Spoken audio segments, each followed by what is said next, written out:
So now you move on and look around the top for a piece that doesn't have black on it. Also, this one doesn't.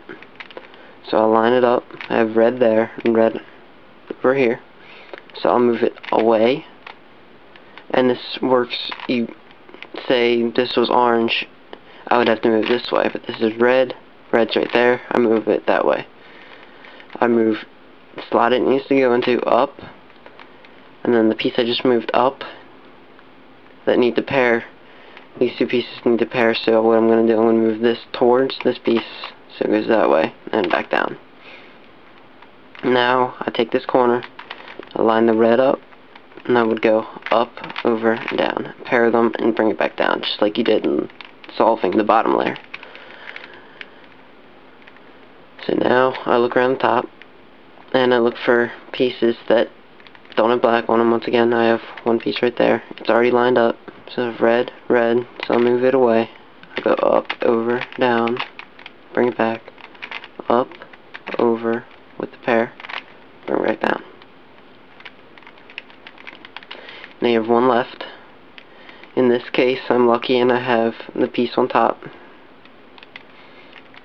So what I'll do, I'll move it away. I'll go up, over, down. And there you go, there's two layers. Now something you have to be careful of is you could have something like this where the piece is put in backwards. And you won't have any pieces up top. So what you're going to have to do is randomly put a piece in here. So say I wanted to put this piece in randomly, just so I get this piece out.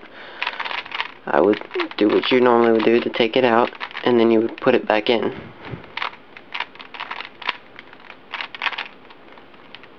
Like so. Even if pieces are switched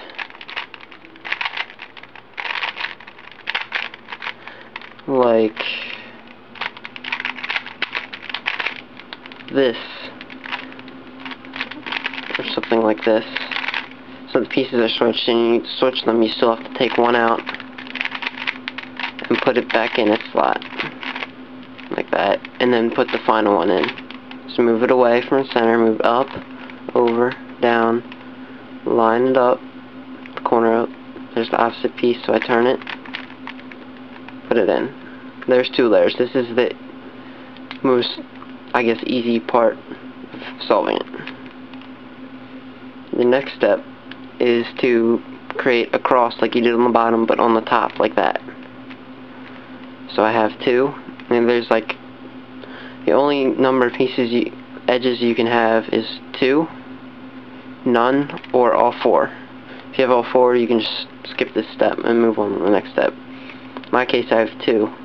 Now you could have 2 there, 2 there, 2 there. Basically, you're either going to have a line, or let's see if I can get a line. You're either going to have none, you're going to have a line, or you're going to have the corner with the little L.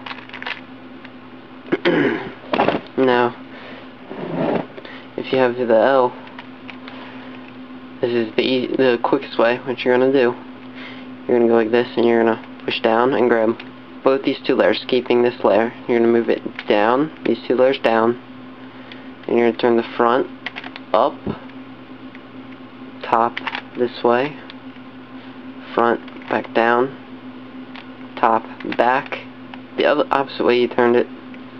Then you're going to move these two sides you initially moved down, back up. What that does is, if you have these two, the two, it'll make it into a cross. You see a cross?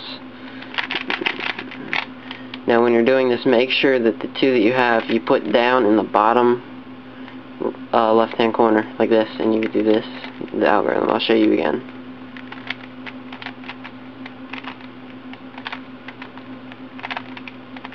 There's the cross. Now you may have a line like this. If you have a line like this, you simply do the same thing you did, but you do it twice. So it doesn't matter where you put it, you just go down and you do the algorithm you just did. Now you have the two. Move them down into the corner.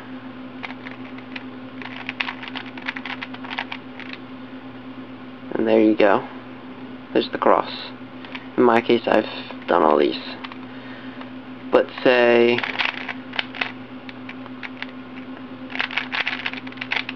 you end up with a dot like this. If you get a dot and it looks like this, you're simply going to have to do the same thing, but you do it, I think, a total of 3 times. So let's see. You go down. Try it. Notice now I have the line, so now I'll do it again.